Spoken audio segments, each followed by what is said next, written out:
இன்றைக்கு உங்க மேல அந்த பலத்தை இன்றைக்கு இறக்க வேண்டும். சரீர பிரகாரமா ஒருவேளை நீங்க சோர்ந்து போய் இங்க வந்துருக்கீங்களா? கர்த்தர் உங்களை பலப்படுத்த விரும்புறார். அல்லேலூயா.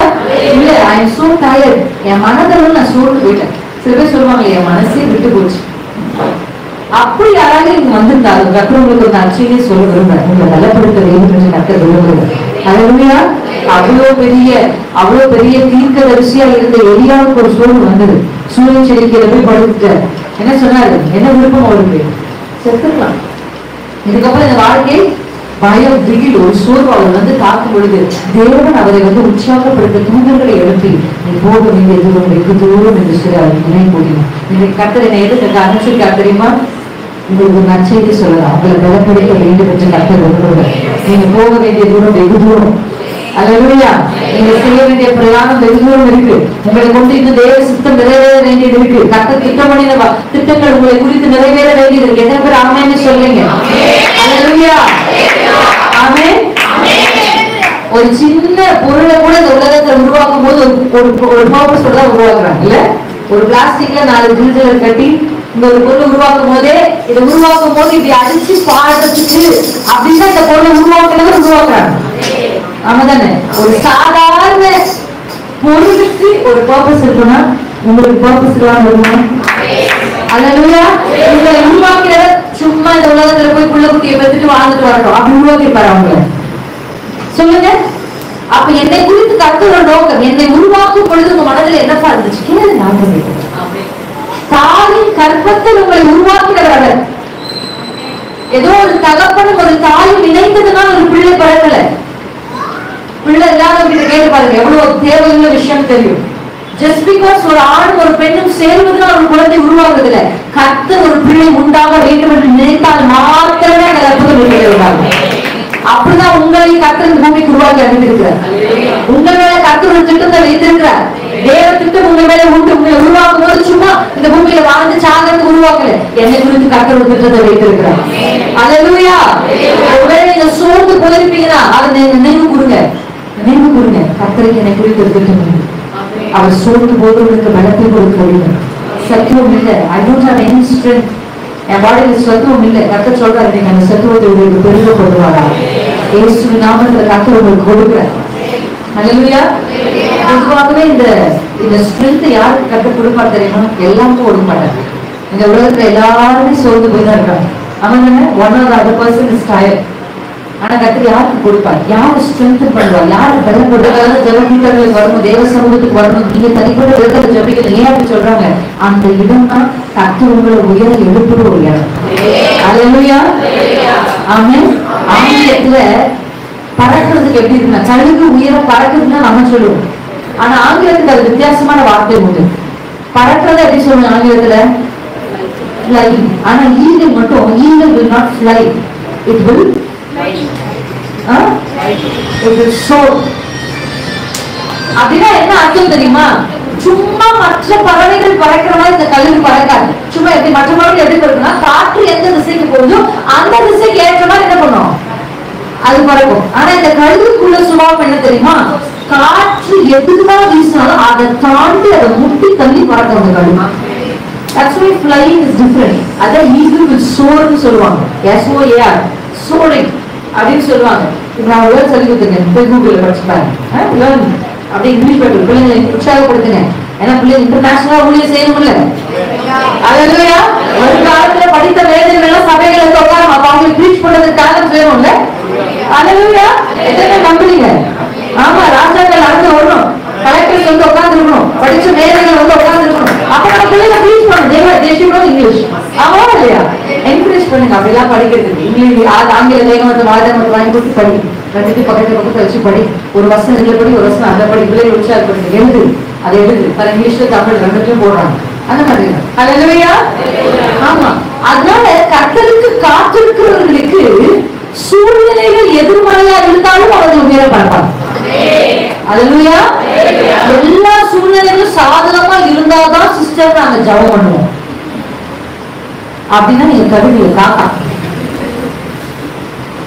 சூழ்நிலை எதிர்மறையா இருக்கு, ஜெபிக்கணும் நினைக்கும் போதுதான் ஏதோ ஒண்ணு நடக்குது. சரி, வருஷம் முடிய போகுது, ஒரு 3 நாள் உபவாசம் போடுவோம். அப்படின்னு நீங்க நினைக்கும் போது என்ன பண்ணிடுவாங்க, சொந்தக்காரங்க வீட்டுல உட்காந்து. அப்ப பாஸ்டிங் போட முடியுமா? சமைச்சு போட்டு டயர்டா இப்படியே நம்ம என்ன பண்ணிட்டு இருப்போம், யோசிப்போம். இப்படி நம்ம எதையாவது ஒன்றை கத்துக்காக செய்யணும். சரி நீங்க பிரேயர் போலாம் அப்படின்னு சிஸ்டர் சொன்ன மாதிரி 1 மணி நேரம் ஜெபி பண்ணீங்கன்னா அவன் அன்னைக்கு தான் டீப் ஸ்லீப் வரும். சும்மா நாள தூக்கமே வராது. புறட்டு நைட்டு முழுவதும் தூங்காம என்ன பண்ணுவோம், எழுந்து போவோம். ஆனா இன்னைக்கு நீ ஜெபிக்கணும் அப்படின்னு சொன்ன உடனே அப்படி ஒரு தூக்கம். அப்ப ஒரு நம்மளை எதெல்லாம் அழுத்த நினைக்கிறோம் அதை முட்டி தள்ளி பறக்கிறதா யாருன்னா கர்த்தருக்காக காத்திருக்கிறது. ஹல்லேலூயா. ஏன்னா கர்த்தருக்காக காத்திருக்கிறவர்கள் கழுகுகளை போல சட்டை வெடித்து, அந்த அசல் இருக்கு, அவர்கள் ஓடினாலும் நிலைப்படைய மாட்டாங்க, அவர்கள் நடந்தாலும் சோர்ந்து போக மாட்டாங்க. அப்ப சோர்ந்து போகாம நான் கர்த்தருடைய வழிகளை நடக்கணும்னா நீங்க கழுகா இருந்தா மட்டும்தான் முடியும். நான் கழுகா மாறினா நான் காத்திருக்கேன். இந்த கர்த்தருக்காக காத்திருக்கிற அனுபவம்ன்றது ரொம்ப ரொம்ப கஷ்டம். அது waiting upon the Lord is the toughest thing. காத்திருக்கிறது ரொம்ப கஷ்டம். அந்த காத்திருக்கிற நேரத்துல தேவ சமூகத்தில் நீங்க போய் கர்த்தருக்காக காத்திருக்கும் போதுதான் கர்த்தர் உங்களுக்கு தேவையில்லாததெல்லாம் பிடுங்கி தேவையானதான் ஃபிட்டிங் பண்ணுவாரு. நிறைய பேருடைய வாழ்க்கையில உயர பறக்க முடியாததுக்கான காரணம் சில விஷயங்களை பிடுங்கி சில விஷயங்களை செட் பண்ணணும். ஹல்லேலூயா. இது என்ன நடக்கணும், கர்த்தரிடத்துல தான் நடக்கும். நீங்க கர்த்தருக்காக காத்திருந்தீங்கன்னா உங்களை உயர பறக்கிற கழுகா கர்த்தர் மாத்துறாரு. ஹல்லேலூயா. சூழ்நிலைகளுக்கு எதிராக நீங்கள் பறந்து உயர போவீங்க. அதான சேலஞ்சு. காத்து வீசுகிற அதே இடத்துல போய் அதே உயர உட்கார்ந்து ஒரு பெரிய விஷயமா இல்ல. நல்ல குடும்பம், நல்ல கணவர் எல்லாம் நல்லா இருக்கும் போது ஒண்ணு செய்யறது பெரிய விஷயங்கள். பாதகமான ஒரு சூழ்நிலை, நம்ம நினைச்ச மாதிரி நம்ம வாழ்க்கை அமையாத போது, நாம் விரும்பினது போது நடக்காத போது, அந்த சமயங்கள்ல நீங்க கர்த்தரை தேடுறீங்க, அதுதான் பெரிய விஷயம். ஹல்லேலூயா.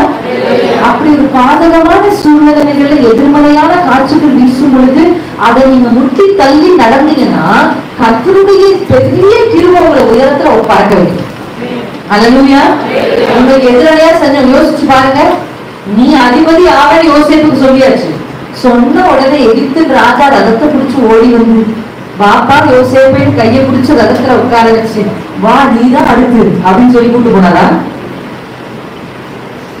நம்ம என்ன நினைப்போம், அதுதான் ஏதாவது தப்பானதான் தேவசத்தமே நினைவோம்.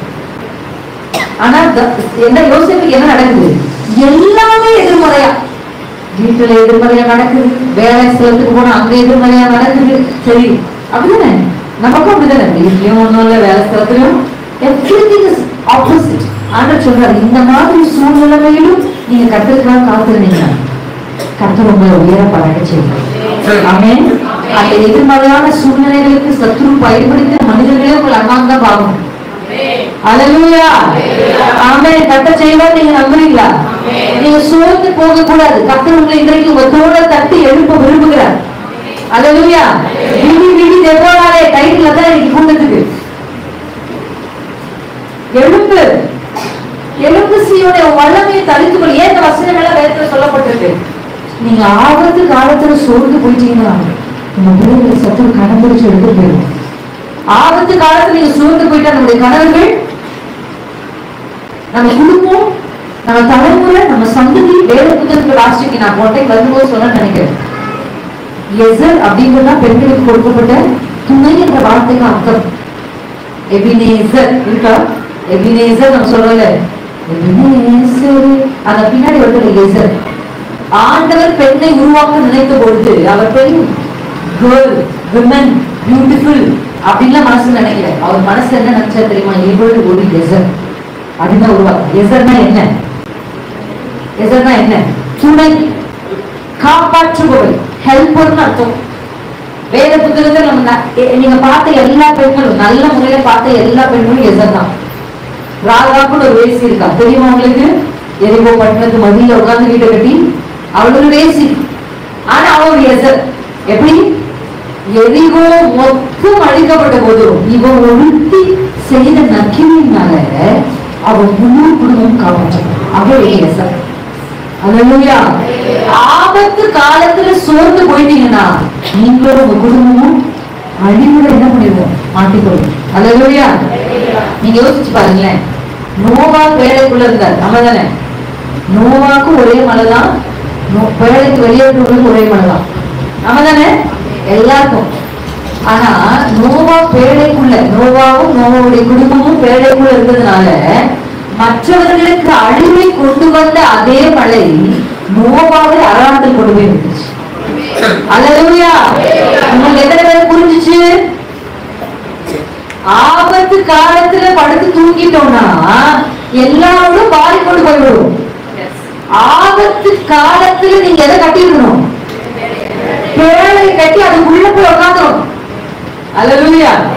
அருமையா ஒரு பாஸ்டர் மெசேஜ் போட்டு சொன்னாங்க, மனைவி வீட்டு ஓரங்களில் கடிதல். ஓரத்துல என்ன இருக்கும்? வேலி. நீங்க தான் காப்பாற்றுவாங்க, நீங்க தான் வீட்டோரத்துல கடிதல்கள். அல்லேலூயா. நம்ம வந்து சென்டர் போக்கஸ் வைக்க மாட்டாங்க, தலையில தான் சென்டர். ஆமா ஆமா தானே. நம்ம கூட பெரிய அப்ரிசியேஷன்லாம் என்ன பண்ணாது, தலைதான் எல்லாத்துக்கும். அது நம்ம அக்செப்ட். ஆனா நம்ம இல்லைன்னா, சிப்போரால் இல்லைன்னா மோசே கதை என்ன ஆயிருக்கும் யோசிச்சு பாருங்க. மோசையோட தாய் இல்லைன்னா மோசே கதை என்ன ஆயிருக்கும்? மோசையோட அக்கா. யோசிச்சு பாருங்க. ஒவ்வொரு நிலையிலும் கர்த்தர் பெண்களை பயன்படுத்தி காப்பாற்றிருக்கார். அல்லேலூயா. கர்த்தர் இன்றைக்கு உங்களுக்கு சொல்லுகிற வார்த்தை என்ன தெரியுமா? கட்ட வேண்டிய காலத்துல கட்ட வேண்டியதை கட்டி முடிச்சிடணும். நோவா மட்டும் அசதியா இருந்துட்டாரு, அழிவு வரும் பொழுது நிச்சயமா வாய்ப்பே இல்லை. கர்த்தர் இன்றைக்கு உங்களுக்கு சொல்ற சோர்ந்து போகக்கூடாது, ஆபத்து காலத்துல சோர்ந்து போகக்கூடாது. இது கடைசி காலம், கர்த்தர் வருகிற காலம். நான் அப்படியே இந்த டிராபிக்ல ஓட்டிட்டு அப்படியே வானலாவிய பில்டிங்ஸ் எல்லாம் பார்த்துட்டு வந்தேன். கிராஸ் பண்ணும்போது வேர்ல்ட் ட்ரேட் சென்டர் ஒரு பெரிய பில்டிங் கிடைக்கும். நான் அப்படியே கார் வந்து எட்டி பார்த்தேன், பார்த்தேன். எப்பா வானலாவிய கட்டிடங்கள் அப்படியே என் மனசுல வந்துச்சு. ஜீசஸோட செகண்ட் கமிங், அந்த ராப்சர் வந்துச்சுன்னா எப்படி பண்ணி வச்சுப்பாங்க? Just imagine. அப்படிதான் என் கண்ணுக்கு வந்தது. நான் யோசிச்சு பார்த்தேன். அந்த அந்த கட்டிடங்களை பார்க்கும்போது நான் நினைச்சேன், கர்த்தருடைய வருகை வந்ததுக்கு அப்புறமா, கர்த்தர் வந்து மனவாட்டியாகிய சபையை கொண்டு போனதுக்கு அப்புறமா, இந்த வானலாவிய ட்ரேடிங்கை பற்றி வெளிப்படுத்துற விசேஷம் இருக்கு. அந்த ட்ரேடிங்க ஒரு பெண்ணோட தான் வேற என்ன பண்ணல ஒப்பிடுது.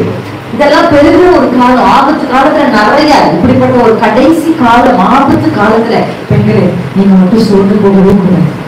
தயாராக ஜபத்துல சோர்ந்து போடாது. நமக்கு எல்லாருக்கும் தெரிஞ்ச ஒரு வசனம் நீங்க பக்கே எழுதுறவங்க எழுதுவோம். லூக்கா 18 வசனத்துல கர்த்தருடைய வேதம் சொல்லுது, சோர்ந்து போகாமல் ஜெபம் பண்ணும். சோர்ந்து போகாம என்ன பண்ணும்?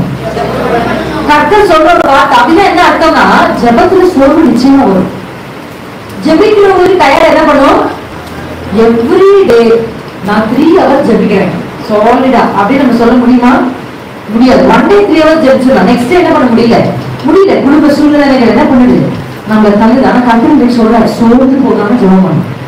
எது வரைக்கும் அந்த உவமை நீங்க எடுத்து வாசிச்சீங்கன்னா, அந்த உவமைக்கும் கர்த்தர் ஒரு பெண்ணை தான் எடுக்கிறார். அது உவமையா இருந்தாலும் கர்த்தர் அதுக்கு ஒரு ஆணை சொல்லிருக்கலாம்ல. ஆனா அங்க யாருதான் இருக்கிறாரு? ஒரு பெண்ணை தான் அந்த உவமைக்கு எடுத்துக்காட்டா இருக்கிறார். யார் அந்த பெண்? ஒரு விதவை. அந்த விதவை எப்படி போய் ஒரு எஜமான இடத்துல என்ன கேட்டுட்டே இருப்பா? நீதி கேட்டுட்டே இருப்பா, அவன் கேட்பா. ஆனா அவன் என்ன பண்றான்? பொல்லாத மனுஷன்.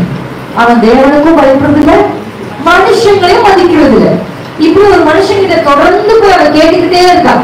அந்த மனுஷன் நினைக்கிறான், இதை தொடர்ந்து நம்ம வந்து அலட்டாதபடி அவனுக்கு ஏதாவது ஒரு நன்மை செய்யும் அப்படின்னு அவன் நினைக்கிறான். அவன் எது வரைக்கும் ஜெபிக்கணும் சிஸ்டர்? நான் எவ்வளவு வருஷம் ஜெபிக்கணும் சிஸ்டர் அப்படின்னா நான் சொல்றேன், சிம்பிளா சொல்றேன், உங்களுக்கு நல்லா புரியறதுக்கு சொல்றேன். பேதுருவை சிறைச்சாலையை பிடிச்சிட்டு போயிட்டாங்க. ஆமா தானே? பிடிச்சிட்டு போயிட்டாங்களா? அந்த கதை உங்களுக்கு தெரியுமா எனக்கு தெரியல. பிடிச்சிட்டு போயிட்டாங்க சிஸ்டர். நம்ம கூட ஜோம் இருக்காரு, திடீர்னு பார்த்தா பிடிச்சிட்டு போயிட்டாங்க. இவன் நம்ம என்ன பண்ணுவோம்? சில நேரத்துல கர்த்தருக்கு நம்ம ஜெபாவளி ஆண்டு எப்படி நம்ம ஊற்றுவாரு, யாராவது பிடிச்சிட்டு போனாதான் ஜபிக்கவே ஆரம்பிக்கும். அவன் தானே ஏதாவது ஒரு பிரச்சனைதான் பயிரை என்ன பண்ணுது. அது வரைக்கும் ஜெபி ஜெபி ஜெபினா கெசபினால் ஜெபிக்கல. இயேசு போனதுக்கு அப்புறம் ஆட்டோமேட்டிக்கா ஜபம் வருது. ஆமா இல்லையா? யாராவது கர்த்தர் கிளம்பிட்டாங்க என்ன பண்ணுது? ஜபமே வருது. ஆண்டவர் என்ன பண்ணாரு? சரி பேதுரு பிடிச்சிட்டாரு. இப்ப ஊக்கமா எல்லாம் ஜெபிக்கிறாங்க. என்ன ஜெபிக்கிறாங்க?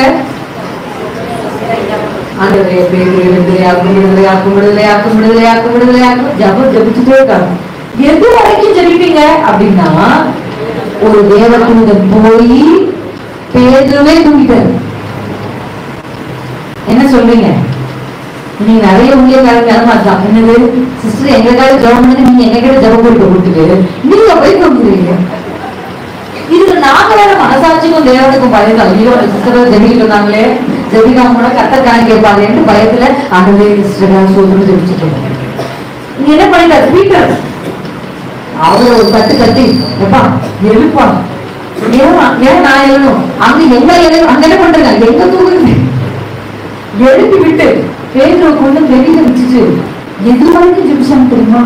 பேதுரு வந்து கதவை தட்டுற வரைக்கும் ஜெபிச்சுட்டு சோர்ந்து போகாம எது வரைக்கும் ஜெபிக்கணும்? நீங்க ஜெபிக்கிற ஆசீர்வாதம் வந்து உங்கள் வீட்டு கதவை தட்டுற வரைக்கும் நீங்க ஜெபிக்கணும். அல்லேலூயா.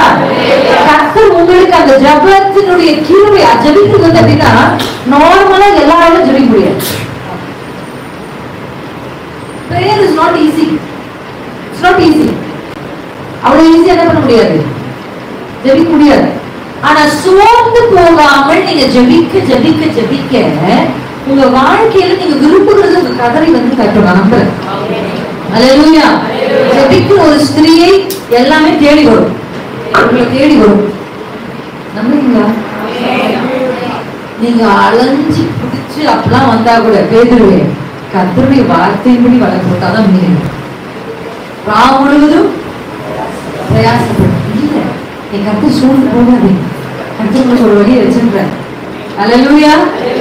நான் ஃபர்ஸ்ட் சொன்னேன், நீங்க சோர்ந்து போகாம சொல்லணும். Prayer is a foundation. இந்த ஜெபத்தை மட்டும் நீங்க நான் எல்லாருமே சொல்றாங்கக்கா ஜெபம் பண்ணு, ஆனா இன்னும் ஜெபிக்க முடியல. சின்ன அளவுல ஸ்டார்ட் பண்ணுங்க உங்க ஜெபத்தை. ஆமென். சின்ன அளவுல ஸ்டார்ட் பண்ணுங்க. டக்குனு ஒரு கேப் கிடைக்குதா, ஒரு அரை மணி நேரம் இடைவெளி கிடைக்குதா, எடுத்து என்ன பண்ணுங்க. நான் அதுக்காக தான் ஒரு சின்ன இது சொல்றேன்.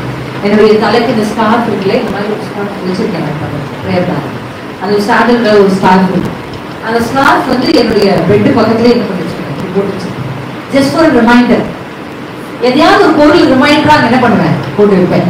இப்போ இன்கேஸ் நான் வந்து பிள்ளைக்கு ஃபீட் பண்றதுக்கோ இல்லை அந்த கட்டில வந்து உட்காரும்போதோ வேலை எல்லாம் நம்ம கட்டில தான் நம்ம உட்காரணும். எங்க நீங்க ஃப்ரீயா உட்காருங்க. அவங்க உட்கார்ந்த உடனே இன்கேஸ் எனக்கு ஆப்ஷன் போன் எடுத்து பார்க்கலாமா இல்ல ரிமைண்டர். இப்ப அதை பார்த்தோன்னே எனக்கு ஒண்ணு தோணும். என்ன தோணும்? ஜெபிக்கலாம். டக்குன்னு எடுத்து என்ன பண்ணுவேன், அந்த கேப் தான் ஒரு 10 நிமிஷம் 15 நிமிஷம் கேப் கிடைக்குதா, அந்த இடத்துல உட்கார்ந்து என்ன பண்ணுவேன், அது சொல்றீங்க. நீங்க இப்படி ட்ரை பண்ணி பாருங்க. அல்லேலூயா. கொஞ்சம் ரெஸ்ட் எடுக்கிற கால் வலிக்கு இருக்கு, கொஞ்சம் அப்படியே கொஞ்ச நேரம் படுங்க. அப்படியே படுத்து ஆண்டோட பேசுங்க. நீங்க பேசி பாருங்க அப்பாவோட.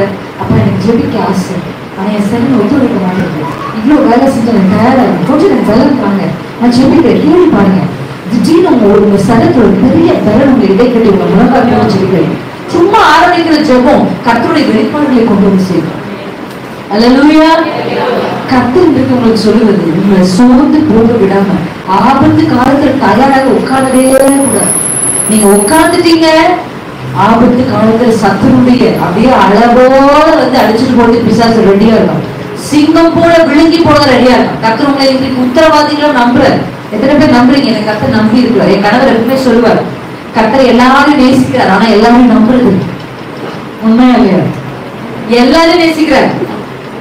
ஏன்னா அவங்க எல்லாரும் படைச்சார். படைத்தாய் என்பதற்காக படைப்புகளின் மேல அவருக்கு ஒரு அன்பு உண்டு, ஆனா எல்லாரும் நம்புறாங்க. எல்லாரும் நம்பியிருக்கிறார். அல்லேலூயா. கர்த்தர் உங்களுக்கு கொடுத்த பிள்ளையை நீங்க கரெக்டா வளர்த்து கர்த்தருடைய பாதத்துல கொண்டு வந்து சேர்ப்பீங்கன்னு உங்களை நம்பி இருக்கிறார். கர்த்தர் உங்களுக்கு கொடுத்த கணவரை எப்படியாவது ரட்சிப்புகள் நடத்தி தேவ சந்நிதியில் கொண்டு வந்து நிற்க வைப்பீங்கன்னு உங்களை நம்பி இருக்கிறார். அல்லேலூயா. கர்த்தர் உங்களை வைத்திருக்கிற இந்த பட்டணத்துல ஒரு பெரிய எழுப்புதலின் பாத்திரமா நீங்க மாறுவீங்கன்னு உங்களை நம்பி இருக்கிறார். அல்லேலூயா. நம்பி இருக்கிறார். ஃபர்ஸ்ட் ஜெபிக்கிறதுல சோர்ந்து போகக்கூடாது, அதான் ஃபவுண்டேஷன். ரெண்டாவது எதில் நம்ம சோர்ந்து போகக்கூடாது. நம்ம எல்லாருக்கும் தெரிஞ்சு கலாத்தியர் 6ஆம் அதிகாரம் 9ஆம் வசனத்தை எடுத்து வாசிக்கணும்.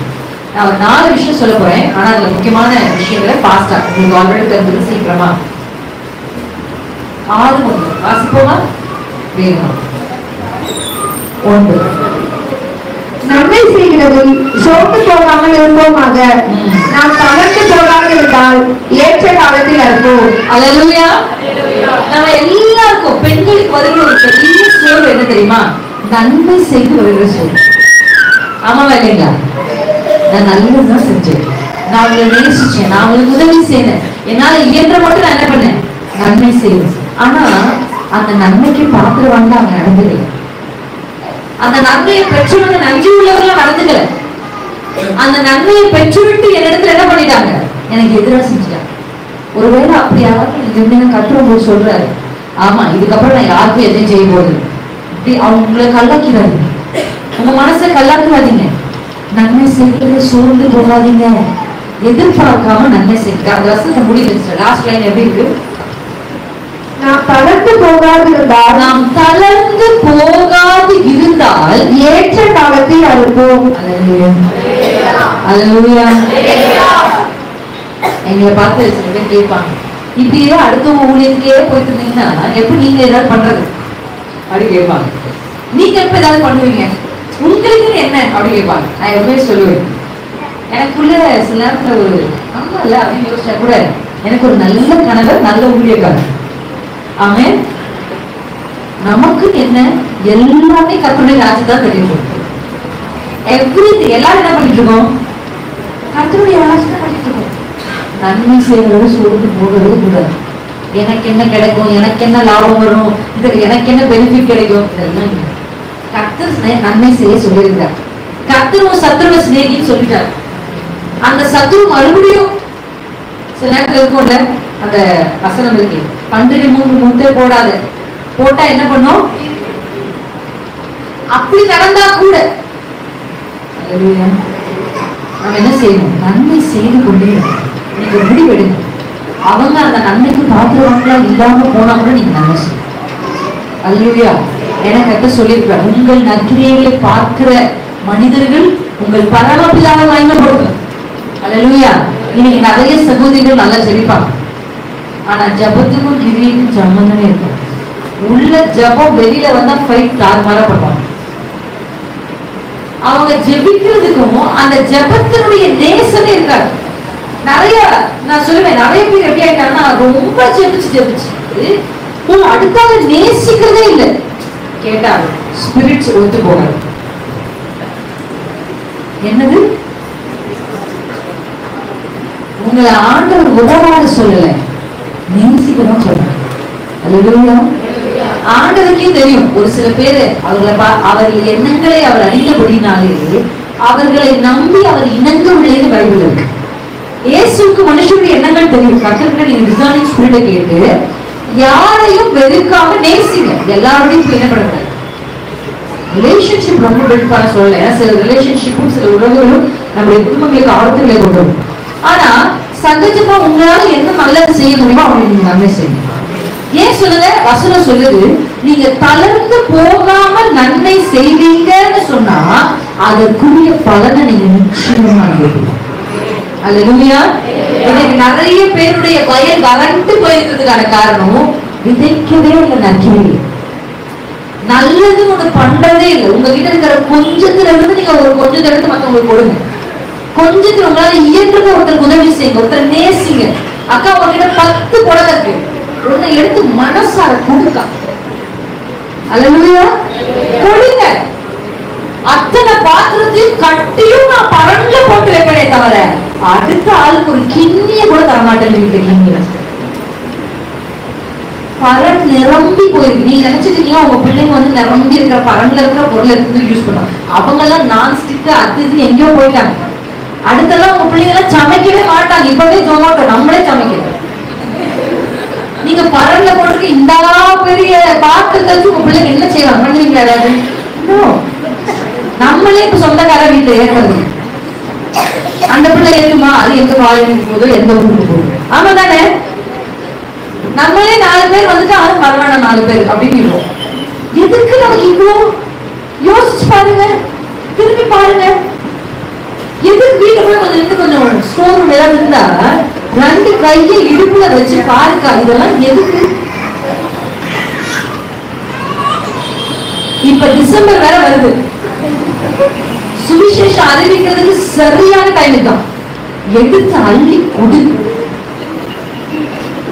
அல்லேலூயா. கொடுத்து கொடுத்து சும்மா எப்ப பார்த்தாலும் பேப்பரையே கொண்டு போய் ஏசி நேசிக்கிறாங்க.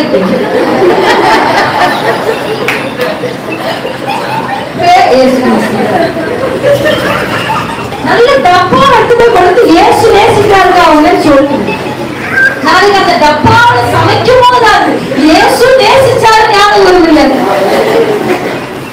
ஆமாவா இல்லையா?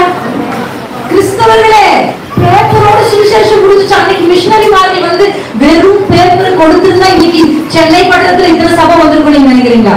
கல்வியை கொடுத்தாங்க, பணத்தை கொடுத்தாங்க, வெள்ளத்தை கொடுத்தாங்க. நான் எடுத்துட்டு வந்த எல்லாவற்றையும் பஞ்சத்திலும் பசியிலும். நீங்க போய் எத்தனை பேர் யூடியூப்ல எல்லாம் பாக்குறீங்க? டார்ச் லைட்டர்ஸ் ஒரு சீரிஸ் இருக்கு, போய் பாருங்க. டார்ச் லைட்டர்ஸ் ஞாபகம் போய் பாருங்க. மிஷனரிகள் எப்படி வந்து இங்க பிள்ளைகள் செத்து பிள்ளைகளை புதைச்சு ஊழியம் செஞ்சாங்க, கொடுத்துதாங்க ஊழியம் செஞ்சாங்க. இன்னைக்கு கிறிஸ்தவனுடைய கைகள் விரிக்கிறதே இல்லை. வேணும் வேணும் வேணும் இருக்கணும், அப்படியே இருக்கணும். எத்தனையோ நன்மை செய்தார்கள், எத்தனையோ நன்மை செய்தார்கள். முற்பிதாக்களை கேட்டு பாருங்க. ஒரு சில குடும்பங்கள்லாம் நம்முடைய பெற்றோர்களுக்கு முற்பிதாக்களுக்கு சாப்பாடு இல்லாம இருந்திருக்கிறாங்க. இன்னைக்கு நினைச்சதை ஒரு நிமிஷத்துல ஆர்டர் பண்ணி நீங்களும் உங்க பிள்ளைகளுக்கு சாப்பிடுற மாதிரி கத்தரை உயர்த்தி வச்சிருக்காரு. ஒருவேளை சாப்பாடு ஆசையா ஒரு 10 பேருக்கு சமைச்சு போட்டு இயேசு நேசிக்கிறாருன்னு சொல்லி பாருங்க. அல்லேலூயா. இன்றைக்கு நற்கிரியைகள் செய்கிறதுல கிறிஸ்துவர்கள் முந்தி போகணும். நற்கிரியைகள் செய்ய திருப்பி ஒண்ணுமே கிடைக்கல. அவங்க இயேசுவை ஏற்றுக்கொள்ள பரவாயில்ல. இயேசு சொன்னார் நற்கிரியைகளை செய்யும். நீங்க விதைச்சு பாருங்க, விளைச்சல் நிச்சயமா. நீங்க தளர்ந்து போகாம நன்மை செய்தால் நீங்க நிச்சயமா அனுப்பீங்க. அல்லேலூயா. இதெல்லாம் தான் பரலோகத்துல பொக்கிஷத்தை சேர்த்து வைக்க. அல்லேலூயா. எத்தனை பேர் ஆமென்? முடிவு கர்த்தர் எது கொண்டு வந்தாரு? நவம்பர் மாதத்துல. டிசம்பர் மாதம் என்ன மாதம்? கிறிஸ்துமஸ் சீசன் சொல்லக்கூடாது. என்ன சீசன்? நற்கிரியைகளை செய்து சுவிசேஷம் அறிவிக்கிற சீசன். அல்லேலூயா. அப்ப நான் போன் பண்ணி கேட்பேன் ஜனவரி மாதத்துல, என்ன சிஸ்டர்ஸ் எல்லாம் என்ன நற்கிரியை செஞ்சாங்க? டபராலாம் இறங்குச்சா, கீழே இறங்குச்சா, உடனெல்லாம் இறங்குச்சா, வீரோட இருந்து இறங்கி நடந்துச்சான்னு கேட்பேன். அல்லேலூயா. அல்லேலூயா. நான் நம்புறேன். நீங்க விதைங்க, நீங்க விதைங்க, நற்கிரியை செய்யுங்க. ஆண்டவர்கிட்ட சொல்லுங்க, சப்பா நான் செய்யறேன், நீங்க திருப்பி செஞ்சாலும் சரி செய்யலாம், நான் செய்யறேன். ஏன்னா உங்க வசனம் சொல்லுங்க நற்கிரியை செய்ய. அல்லேலூயா. மூன்றாவது எபிரேயர் 12ஆம் அதிகாரம் 2 வசனத்தை மட்டும் சொல்ல போறேன், கரெக்டா முடிச்சிருக்கேன் சிஸ்டர் சொன்ன. எபிரேயர் 12:3, எபிரேயர் 12:5. நம்ம இந்த 2 வசனத்தோட முடிக்க போறோம். எபிரேயர் 12:3 வாசிக்கிறோம். ஆகையால் நீங்கள் இளைப்புள்ளவர்களாய் உங்கள் ஆத்துமாக்களில் சோர்ந்து போகாதபடிக்கு தமக்கு விரோதமாய் பாவிகளால் செய்யப்பட்ட இவ்விதமான விபரீதங்களை சகித்த அவரையே நினைத்துக் கொள்ளுங்கள். ஹல்லேலூயா. இங்க ஆண்டவர் என்ன சொல்றாருன்னா, உங்க ஆத்துமாவுல என்ன பண்ணக்கூடாது? சோர்ந்து போக. இந்த சோர்வு எப்போ வருது நமக்கு? அங்க இயேசுக்கு நடந்தது. முந்து 2 வசனங்கள் வீட்டுல போய் நீங்க வாசிச்சு பார்க்கணும். இயேசுக்கு நடந்தது எதுனா, பாவிகளால் ஏற்பட்ட விபரீதம். நம்முடைய வாழ்க்கையிலும் அப்படிப்பட்ட விபரீதங்கள் நம்ம நிச்சயமா சந்திச்சிருக்கோம். எத்தனை பேர் சந்திச்சிருக்கீங்க? நான் சந்திச்சிருக்கேன், நிச்சயமா சந்திச்சிருக்கேன். அந்த விபரீதங்களை, அந்த வசனம் ரொம்ப அழகா இருக்கு, சகித்த இயேசுவையே பாருங்க. அல்லேலூயா. ஆமென். நான் தப்பு செய்யவே இல்லை, ஆனா என்னை பற்றி அவ்வளவு தப்பா பேசிட்டு இருக்காங்க.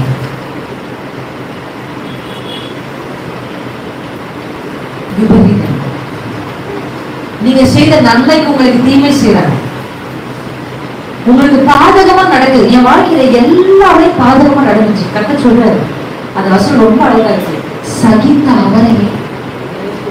நிறைய நேரத்துல நம்ம நினைப்போம், என்ன நமக்கு இப்படி நடக்குது. எத்தனை பேர் நினைச்சிருக்கீங்க, ஏன் எனக்கு மட்டும் இது நடக்குது? நினைச்சிருக்கீங்களா இல்லையா? கான்ஸ்டன்டா நம்ம நடக்கும், எனக்கு மட்டும் ஏன் இப்படி நடக்குது, எனக்கு மட்டும் ஏன் இப்படி நடக்குது. ஆண்ட்ரண்டிக்கு உங்களுக்கு சொல்றது என்ன தெரியுமா? சூழ்ந்து போறாரு, சந்திச்சுக்கோங்க. கொஞ்ச நாள் சந்திச்சுக்கோங்க, கொஞ்ச நாள் தான். அல்லேலூயா. நம்புறீங்களா? இயேசு சகிச்சார். மணி நேரங்கள் சிலுவையில் என்ன பண்ணாரு? அந்த விபரீதங்களை சகிச்சார். சகிச்ச அவரை பிதான் சும்மா விட்டாரா? சொல்லுங்களேன். 3 நாளுக்கு பின்பு இயேசு உயிர்த்தெழுந்தார். சகோதரியே, நாங்கள் ஆராதிக்கிற தேவன் உயிர்த்தெழுந்தது. அல்லேலூயா. சகித்தவர்களுக்கு எப்பொழுதுமே சுகவாழ்வு இருக்கிறது. அல்லேலூயா. சகிச்சு மட்டும் பாருங்க, பொறுத்து பாருங்க, கொஞ்சம் சகிச்சு பாருங்க. கர்த்தர் சொல்றாரு, உங்களுக்கு நிச்சயமா ஒரு சுகமாவே கர்த்தர் வச்சிருக்கிறார். அல்லேலூயா. வேத புத்தகத்துல நம்ம சகித்த ஒவ்வொருவரையும் பார்க்கும்போது அந்த கஷ்டங்களை சகிச்சு கொண்டு பொறுத்து கொண்டு அக்செப்ட் பண்ணிக்க ஒவ்வொருவரையும் கர்த்தர் என்ன பண்ணாரு? அல்லேலூயா. கண்டிப்பா கர்த்தர் அவருக்கு சுகமாவே வைத்திருக்கிறார், நிச்சயமா வச்சிருக்கிறார். இந்த காரணம் உற்சாகப்படுத்த என்ன தெரியுமா? இயேசு நோக்கி பாருங்க, இயேசு நோக்கி பாருங்க. எந்த தவறும் செய்யாமல் அவரை சிலுவையில் ஆயிரமா யாராவது உங்களை கொண்டு போய் உங்க கை கால ஆணி வச்சு சிலுவையில் அறிஞ்சாங்களா? இல்ல. அது வரைக்கும் சோத்திரம். ஆமா, 4 வார்த்தை தானே பேசினாங்க, பேசிட்டு போறோம், சகிச்சுக்கோங்க. திருப்பி நம்ம என்ன பண்ண வேண்டாம்? வாக்குவாதம் பண்ண வேண்டாம், சண்டை போட வேண்டாம். உங்க நீதியை நீங்க என்ன பண்ண வேண்டாம்? போய் அவங்களுக்கு விளக்கி சொல்லி அறிவித்து ஒண்ணும் வேண்டாம். ஆண்டவர் எனக்கு ரொம்ப பிடிக்கும். இது எப்படி ஒரு வசனத்தை நான் வாசிக்க முடியுது, இந்த எபிரேயர்ல நினைக்கிறேன், அது ஆங்கிலத்தில் எப்படி இருக்குன்னா, சரியான நீதியையும் நியாய தீர்ப்பையும் செலுத்துகிற பிதாவின் இடத்துல அவர் அப்படியே ஹேண்ட் ஓவர் இங்கிலீஷ் வேறாங்க. இயேசு என்ன பண்ணாரா? இந்த சிலுவையில் இருக்கு இந்த சிச்சுவேஷனை விலக்கி சொல்லும் பொழுது வார்த்தை சொல்லப்பட்டிருக்கு, நீதி செய்கிற அவருடைய கைக்கு இந்த நீதியை டிரான்ஸ்ஃபர் பண்ற. அப்படிதான் ஹேண்ட் ஓவர். இங்க யாராவது நர்ஸ் இருக்கீங்களா? ஒரு டியூட்டி முடிச்சோன்னு நீங்க என்ன பண்ணுவீங்க? ஹேண்டிங் ஓவர் அப்படின்னு ஒரு பாஸ் இருக்கு. என்னன்னா அந்த பேஷண்ட்டை பத்தின டீடைல்ஸ் என்னெல்லாம் பண்ணணும், என்ன பண்ணணும் எல்லாத்தையும் என்ன பண்ணுவாங்க, ஒரு கையிலிருந்து ஒரு கைக்கு மாத்துவாங்க. மாத்திட்டாங்கன்னா அவங்களுடைய விஷயம் என்ன பண்ணிருச்சு, முடிஞ்சிருச்சு. ஹேண்ட் ஓவர் பண்ணிட்டாங்கன்னா இதுக்கப்புறம் அந்த சிஸ்டர் என்ன பண்ணுவாங்க, அடுத்த 6 hours பொறுப்பெடுப்பாங்க. அந்த மாதிரிதான் ஆண்டவர் சொல்றாரு, பாவியான மனுஷர்கள் உங்களுக்கு செய்த விபரீதத்தை அவர் கைக்கு மாத்தி கொடுக்கும். ஆண்டவரே உங்க கைக்கு மாத்தி கொடுக்குறப்பா, நான் உங்களுக்கு சொல்றேன், நீங்க அந்த கைக்கு மாத்தி கொடுத்துட்டு கை கட்டி வேடிக்கை மட்டும் பாருங்க, கர்த்தர் உங்களுக்கு நீதி செய்வார். ஐ சேலஞ்ச். நிறைய பேர் என்ன பண்றீங்க தெரியுமா? நீங்களே அதை சுமையா வச்சு உங்க இதுல சுமந்து இழைத்து போயிட்டீங்க. Why are you tired? Because you are carrying so much. Prayer டயர்டா இருக்கு. ஏன் தெரியுமா? ஏன் பிரேயர் ரொம்ப பண்ண முடியல அப்படின்னா, பாரத்தோடு ஜெபிக்கிறவங்களா நீங்க ஜெபிக்க முடியும். நான் சொல்றது உண்மையா இருக்கு. மனசு கஷ்டத்தோட ஜெபிக்கிறவங்களால ரொம்ப நாள் ஜெபிக்க முடியாது. ஏன்னா சுமை தோல்ல இருக்கு. சும்மா வெறும் கால நடக்க சொன்னா எவ்வளவு தூரம் நடக்கலாம், ஆனா சுமை தோல்ல இருக்கும்போது நடக்க சொன்னா கஷ்டம். இன்னைக்கு கிறிஸ்தவ வாழ்க்கை நடக்கிறதுக்கு கடினமா இருக்கிறதுக்கான காரணமே சுமைகள் தான். அதனாலதான் இயேசு சொன்னார், வருத்தப்பட்டு பாரம் சுமக்கிறவர்களே எல்லோரும் என்னிடத்தில் வாருங்கள், உங்களுக்கு நான் இளைப்பாறுதல் தரேன்றாங்க. அல்லேலூயா. இன்னைக்கு ஆண்டவர் சொல்றாரு, ஆண்டவர் வெல்கம், வாங்க. எல்லாருக்குமே இந்த பேக்கேஜ் போடுறதுக்கு ஒரு இடம் பாத்துருக்கீங்களா? இப்பதான் எல்லாரும் சரணா ஸ்டோர்ஸ்ல இருக்க போயிட்டு இருந்தீங்க, எல்லாருமே போயிட்டு இருக்கோம். ஆமா, எல்லாருமே போயிருக்கோம். அங்க என்ன பண்றாங்க, பேக் எல்லாம் வாங்கி நீங்க ஃப்ரீயா ஷாப்பிங் பண்ணி கையில இந்த பொருளெல்லாம் வச்சு ஷாப்பிங் பண்ணா நீங்க பொருட்கள்லாம் எடுத்தா டிஸ்டர்பன்ஸா இருக்கும். ஃப்ரீயா பேக்கேஜ் என்ன பண்ணிடும்? கரெக்டா இல்லையா? உண்மையா இல்லைங்களா? பொருட்கள் வாங்கணும்னா கையை ஃப்ரீ பண்ணணும், அப்பதான் பார்த்து பார்த்து பொருளை வாங்க முடியும். சுமைய வச்சுட்டு வாங்க சொன்னா, சுமை இல்லாம வாங்க சொன்னா வந்து 4 மணி நேரம் ஆச்சு, 10 நிமிஷம் மாதிரி இருக்கு, கடையை விட்டு இறங்க முடியும். சொல்லிருக்கீங்களா இல்லையா? இதையே உங்க கையில ஒரு பெரிய லக்கேஜ் கொடுத்துட்டு ஷாப்பிங் பண்ண சொல்லியிருந்தா என்ன பண்ணிருப்பீங்க? 1/2 மணி நேரத்துல போயிடலாம். நாளைக்கு வந்து ஷாப்பிங் பண்ணிப்போம் சொல்றீங்களா இல்லையா? ஏன்? பேக்கேஜ். அந்த சுமை உங்களை என்ன செய்ய வேண்டும்? செயல்பட வேண்டும். சகோதரியே, சத்துரு இன்றைக்கு பாவத்தை கூட நீங்க ஓவர்டேக் பண்ணிடுவீங்க. ஒரு வயசு வரைக்கும் பாவம், ஒரு வயசுக்கு அப்புறம் பாவம். அல்லேலூயா. கீழே உட்கார்ந்துருக்கிற வாலிப பிள்ளைகளுக்கு பாவம், மேல உட்கார்ந்துருக்கீங்க ப்ரமோஷன் ஆயிட்டீங்கன்னா பாவம். அந்த பிள்ளைகளை எப்படி பாவம் தேவனிடத்தில் நெருங்க விடாமல் போராடுதோ, அதே அளவுக்கு உங்களை பாவம் தேவனிடத்தில் நெருங்க விடாமல் போராடுது. பாவமும் பாவமும் ஈக்குவல் டு எபிரேயர் 12:1 சொல்லுது, போய் படிச்சு பார்ப்போம். அல்லேலூயா. ஆமென். இந்த பேக்கேஜ் நீங்க இறக்கினாதான் ஜெபமே ஓடும். கர்த்தருக்காக ஏதாவது ஒன்று செய்யணும். சிஸ்டர், எப்படி சிஸ்டர் நான் பாரத்தை இறக்குறது? இப்படிப்பட்ட குடும்பத்துல பிறந்து இப்படிப்பட்ட குடும்பத்துல வாக்கியப்பட்டு நான் எப்படி சிஸ்டர் பாரத்தை இறக்கு? இயேசு சொல்றாரு, நிச்சயமா அது வாய்ப்பு இருக்கு. நீங்க வந்தீங்கன்னா ஆண்டு உங்களுக்கு தருவார். இந்த ஆண்டு இன்விடேஷன் தான் கொடுக்குறாரு. அல்லேலூயா. ஒரு போர்ட் போட்டு ஆண்டவர் வெயிட் பண்றாரு. இந்த இடத்துல உங்க பேக்கேஜ் வச்சுட்டு ஃப்ரீயா போய் ஜம்ப் பண்ணு, ஃப்ரீயா போய் செயல்படு, ஃப்ரீயா போய் நன்றிகளை செய். கர்த்தர் வெயிட் பண்றாரு. போய் வச்சா என்ன பண்ணலாம்? ஃப்ரீயா பண்ணலாம். இல்ல நாங்க வச்சுக்கிறோம், நாங்க பெரிய லாபம், இதை விட பெரிய பிரச்சனை நாங்களே சமாளிச்சோம். சமாளிங்க. ஆண்டு என்ன பண்றாரு? அதனால கற்றுக்கிட்டே இயேசு கிறிஸ்து சொல்றாரு, இந்த வசனத்துல என்ன சொல்லுது? அவர் சிலுவையில் பாவிகள் தங்கள் கர்த்தர் ஆண்டவர் பண்றாரு. அல்லேலூயா. ஏன் தெரியுமா? பிதா நல்ல தீர்ப்பு செய்வான்னு சொல்றது. உங்களுக்கு தெரியும்ல, உங்க அப்பா நீதி உள்ள நியாயாதிபதி. உங்களுக்கு தெரியும்ல, அவர் அநீதி செய்கிற தேவன் அல்ல. அல்லேலூயா. உங்களுக்கு தெரியும், அவர் உண்மை உள்ளவர், அவர் பொய் உரையாதவர். உங்களுக்கு தெரியும் உங்க அப்பா பத்தி. அப்பா அவர் கையில கொடுக்கறதுக்கு என்ன சிஸ்டர் இருப்பாங்க? தைரியமா கொடுங்க. அப்பா இந்த பிரச்சனை உங்க கையில கொடுக்குறேன், நான் ஜெபிக்கிறேன். இந்த பிரச்சனை உங்க கையில கொடுக்குறேன், நான் நற்கிரியைகளை செய்கிறேன். அல்லேலூயா. அதே 5ஆம் வசனத்துக்கு நேரம் நம்ம கவனத்துக்கு ஒரு வசனத்தை வாசிப்போம். அன்றியும் என் மகனே, கர்த்தரின் சிட்சையை அற்பமாய் எண்ணாதே, அவரால் கடித்துக் கொள்ளப்படும் போது சோர்ந்து போகாதே. அல்லேலூயா. ஃபர்ஸ்ட் சில நேரங்கள்ல மனுஷனுடைய விபரீதங்களுக்கு நீங்க சோர்ந்து போக கூடாது. ஒரு சில நேரங்கள்ல கர்த்தருடைய சிட்சைகளுக்கு நீங்க சோர்ந்து போகணும். ஆமென். எல்லாமே மனுஷனுடைய விபரீதங்கள் அல்ல, எல்லாமே பிசாசுடைய போராட்டங்களும் அல்ல. ஒரு சில நேரத்துல கர்த்தரே அதை நம்ம வாழ்க்கையில அனுமதிப்பாங்க. எத்தனை பேர் இதை ஆமென்னு சொல்லி ஒத்துக்கொள்ளுவாங்க? அல்லேலூயா.